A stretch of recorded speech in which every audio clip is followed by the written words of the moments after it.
Bonjour et bienvenue dans cette nouvelle vidéo. Aujourd'hui, ça va être le compte rendu de l'épisode 3 de la saison 2 de The Mandalorian. Bon, désolé de nouveau pour mon accent anglophone un peu rudimentaire, mais je pense que vous commencez à avoir l'habitude maintenant. Bref, on va parler du coup de cet épisode et des impacts qu'il y a eu sur l'univers Star Wars en général. Mais avant ça, j'aimerais bien vous montrer ceci. Ça fait partie d'un mème que j'ai trouvé sur Facebook. Bon, on voit pas très bien, mais la puissance de Luke, c'est 35 000. D'accord ? Darth Vader, 37 000.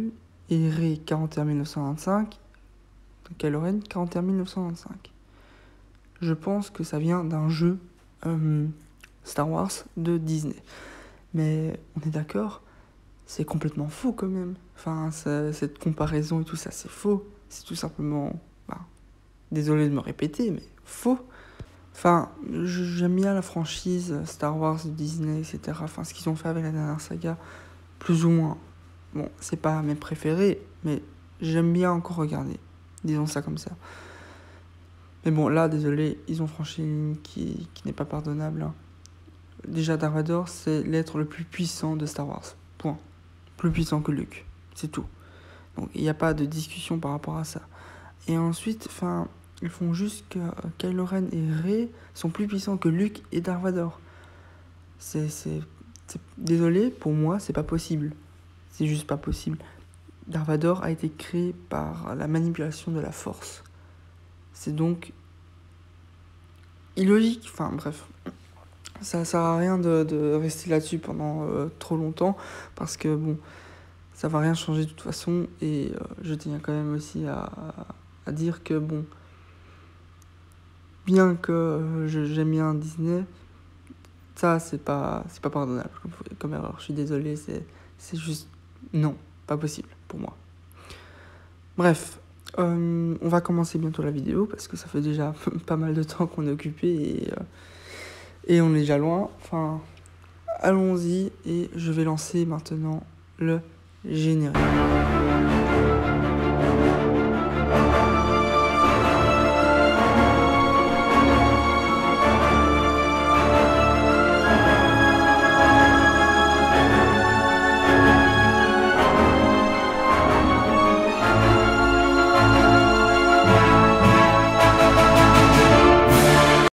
Bon, du coup, reprenons là où on en était au dernier épisode.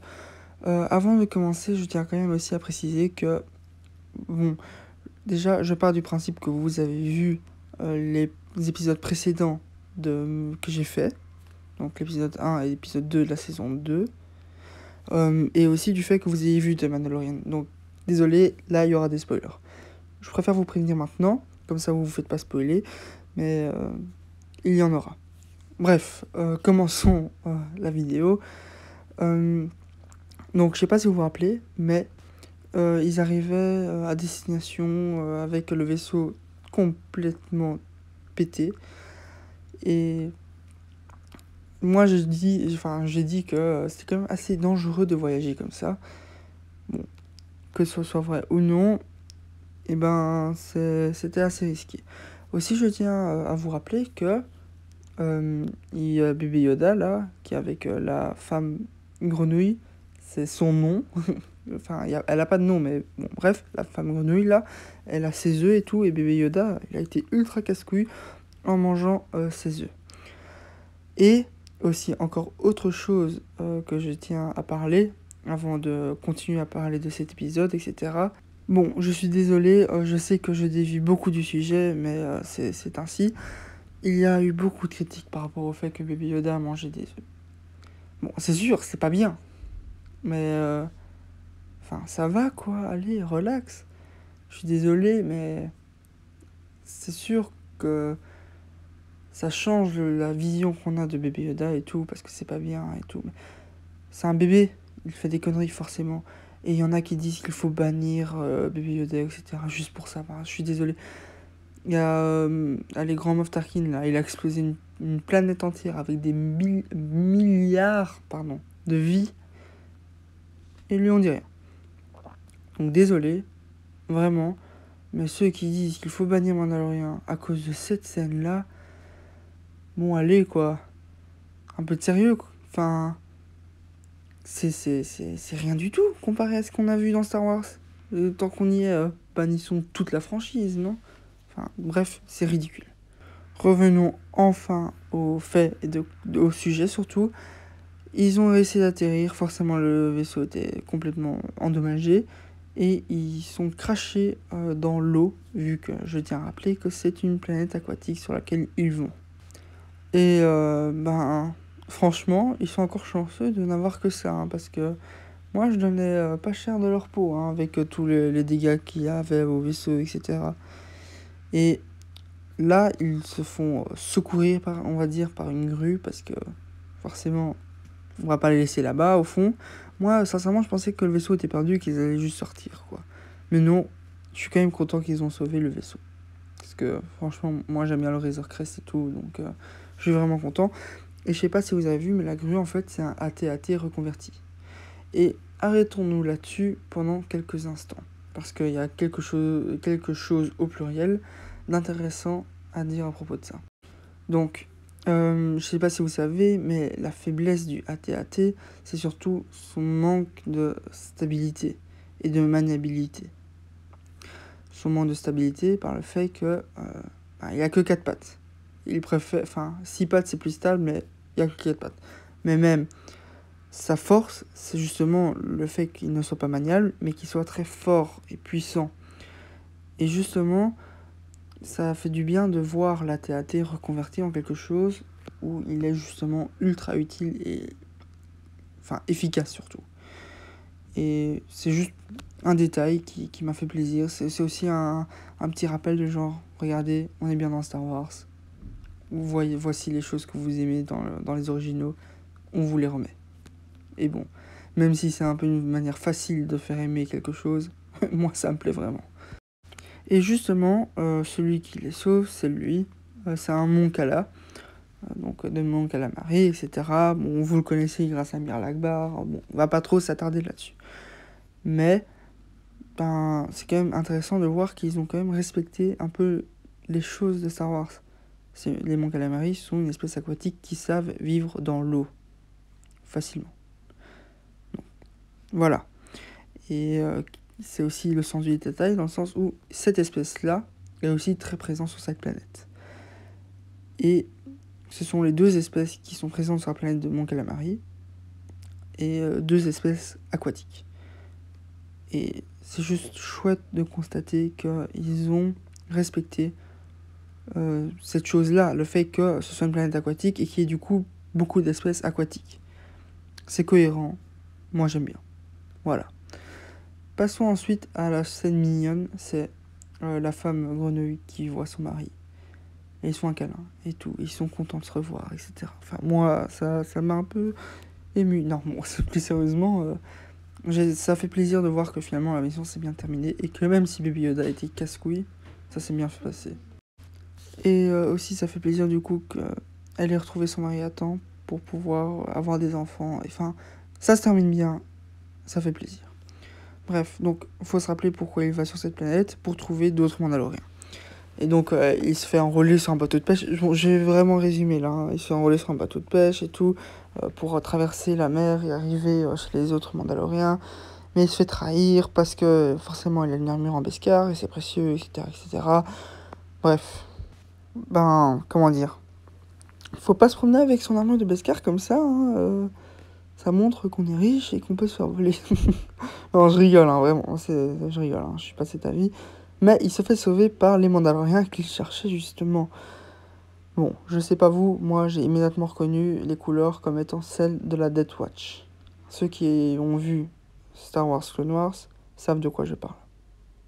Les autres, peut-être pas. Mais bref. Et celle au milieu, je l'ai immédiatement reconnue grâce à son casque, qui est typique de ce personnage. C'est bien entendu Bo-Katan. Voilà. Bo-Katan, de nouveau, ultra connu comme personnage, mais on va pas s'attarder là-dessus maintenant, on va retourner à ça en fin de vidéo. Mais bon, en fait, d'abord, Mandalorian ne les prend pas pour des vrais Mandaloriens, mais après, bon, il s'explique, etc. Et ils font un marché, parce que Mandalorian, son but, c'est de ramener bébé Yoda chez les Jedi. Il ne sait rien des Jedi. Et du coup, elle lui dit qu'elle sait où se trouve un, et que si il l'aide à faire une mission, elle lui dira où trouver ce Jedi. Moi, à ce moment-là, je pensais à Luke. Pour être tout à fait honnête, je pensais directement à Luke. Et bref, et c'est quoi cette mission?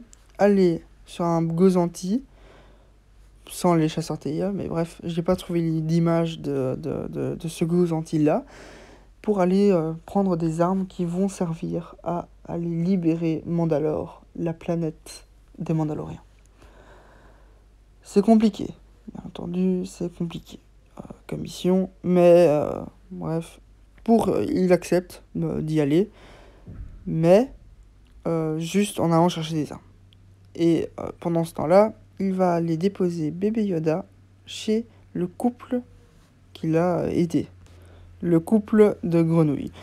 Forcément, à ce moment-là, je me suis dit, putain, mais non, mais il est pas sérieux, bébé Yoda, il va essayer de manger les œufs ou les enfants ou je ne sais quoi. Finalement, il ne fait rien de tout ça. Ils sont très très mignons, bébé Yoda, avec les enfants du couple. Franchement, j'ai beaucoup aimé. C'était chouette à voir de nouveau. Ensuite, nous avons eu ce personnage-là, un officier impérial, celui qui commande le Gozanti. C'est un caméo, bien entendu, d'un personnage, enfin d'un acteur plutôt, très connu. Enfin, je trouve qu'il est très connu. Et en fait, je remarque que beaucoup d'acteurs célèbres aiment bien faire une apparition dans Star Wars, mais sans être vraiment impliqués dedans. Juste peut-être parce qu'ils aiment bien Star Wars, et qu'ils veulent juste avoir quelque chose à faire avec Star Wars. Aussi, nous avons revu Moff Gideon. Je vais pas dire dans quel contexte ou quoi, juste parce que ça sert à rien, parce que je pars de nouveau du principe que vous ayez vu l'épisode, et pour ceux qui ont finalement décidé de se faire spoiler et tout, qu'ils aient quand même quelque chose à voir avec cet épisode. Enfin bref. Pour résumer, en gros, ils ont réussi la mission, tout s'est bien passé. Bon, il y a eu un accord un peu qui a été modifié à la fin, mais c'est pas grave, tout s'est bien passé. Et nous terminons en beauté. Je reviendrai à ce qui s'est passé à la fin, en fin de vidéo. D'accord? Mais d'abord, il faut que je vous parle de Bo-Katan. Je ne sais pas si vous vous rendez compte à quel point c'est énorme le fait qu'elle soit présente dans cet épisode. Enfin, moi je trouve ça juste génialissime. Regardez, ici nous avons une image en fait de Bo-Katan dans la série Mandalorian à gauche, Bo-Katan de Clone Wars à droite. Nous voyons que par exemple le genre de diadème qu'elle a sur la tête est exactement le même dans les deux. Et son armure est très légèrement différente, mais enfin bref, ça c'est vraiment l'essence du détail. Mais ce que nous montre cette scène et tout, c'est que en fait, ça nous explique pourquoi le Mandalorien n'enlève pas son casque et les autres Mandaloriens si. Parce que franchement, moi, ça me fait vraiment du bien. Parce que j'en ai marre des gens qui disent « Ouais, incohérence, incohérence. Il enlève son masque, lui, il n'enlève pas. Les Mandaloriens, c'est quoi ce bordel et tout ?» Je suis désolé, Dave Filoni a travaillé sur les deux, Clone Wars et Mandalorian. Il n'aurait pas laissé passer une erreur, une telle incohérence comme ça. Je savais qu'il y avait une histoire derrière. Je le savais. Et j'avais même mis une théorie qui s'est confirmée finalement. Le fait de ne pas enlever son masque vient d'une branche de Mandaloriens qui sont devenus très extrémistes et qui voulaient revenir à la base des Mandaloriens. Donc ne jamais enlever son masque comme au temps d'avant. Bref, passons à autre chose. Je sais pas si vous connaissez ce personnage-ci.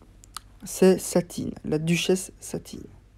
Un de mes, voire mon personnage féminin préféré. Elle est géniale. Et ben, vous savez qui c'est? C'est la sœur de Bo-Katan. Regardez Clone Wars pour savoir tout ça. Enfin, tout est expliqué dans Clone Wars. Allez regarder, c'est génial. Je ne peux que vous conseiller.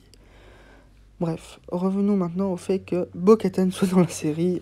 De nouveau, j'adore. Juste parce que, en fait, ce personnage est tellement sympathique et compréhensible. je ne sais pas trop comment expliquer justement, mais on sait s'identifier à elle assez facilement. Et je ne sais pas si vous vous rappelez, mais je vous ai dit que j'avais reconnu son casque immédiatement. Ben, regardez maintenant. À gauche, nous avons Clone Wars. À droite, nous avons Mandalorian. C'est exactement la même chose. Le casque, je veux dire. C'est exactement les mêmes motifs, les mêmes dessins. C'est la même chose. Et j'adore ce sens du détail. L'armure, c'est exactement la même chose. Bon, on peut avoir l'impression que c'est différent. Mais il faut aussi se rappeler que c'est un animé et du live. Forcément, ce ne sera pas exactement pareil. Et nous avons aussi le retour de quelque chose d'autre. Le sabre noir.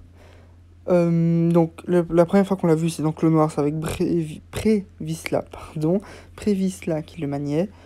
C'était de nouveau simplement génial de voir tout ça. Mais on l'a vu son retour dans Rebels et ensuite, enfin, dans The Mandalorian. Alors, pourquoi est-ce que c'est présent dans cet épisode ? Eh ben, laissez-moi vous expliquer. C'est que, je ne sais pas si vous le savez, mais le sabre noir, c'est un peu... c'est le sabre, en fait, du premier Mandalorien qui est devenu Jedi, etc. Et le seul, en fait. Et c'est le symbole du pouvoir des Mandaloriens. Un peu comme la couronne, si vous voulez. Et du coup, pour pouvoir être le roi ou la reine de Mandalore, il faut avoir le sabre noir. Et où est-il ? Eh ben, si vous avez vu la saison 1 de The Mandalorian, vous devez le savoir. Elle est entre les mains de Moff Gideon. Et ça, pour les Mandaloriens déjà, ça devait être tout simplement scandaleux. Enfin, vous imaginez la couronne chez l'ennemi ? C'est... waouh, quoi. Enfin bref, moi j'aime bien parce qu'on va voir en fait que Bo-Katan va essayer de récupérer le sabre noir, sûrement, pour pouvoir récupérer la couronne. Autre chose, à la fin, elle dit au Mandalorien le nom du Jedi et où la trouver. Ahsoka Tano, sur Corvus, une planète de bois. Waouh, waouh, waouh, waouh, waouh, waouh, waouh. Plein d'informations à un coup. Waouh. Enfin, moi j'étais en mode waouh. Enfin, ça fait beaucoup de waouh, hein, très rapidement, je sais, mais c'est tout simplement génial. C'est le retour d'Ahsoka Tano. On va la voir dans le prochain épisode. C'est incroyable. Enfin, bref, on va pas trop s'attarder sur tout ça et tout. J'ai fait déjà une très très longue vidéo, mais si je pouvais dire encore un truc, ce serait que c'est mon épisode préféré de toute la série. Il est génial. Juste parce que les Mandaloriens, enfin, j'aime beaucoup trop les Mandaloriens, voilà. J'aime beaucoup. Et la série s'intéresse de plus en plus aux Mandaloriens. Et j'adore ça, moi. Vraiment, j'adore. Du coup, je suis très très content. Et je suis très content avec cet épisode-là particulièrement. J'adore, voilà, j'adore. Et j'espère qu'on va revoir Bo-Katan ou qu'elle aura sa propre série. C'est bien possible. Si c'est le cas, je serai fou de joie. Enfin bref. Il est temps de conclure. Je vous revois dans une prochaine vidéo. Et merci encore de me regarder. Que la force soit avec vous. À jamais.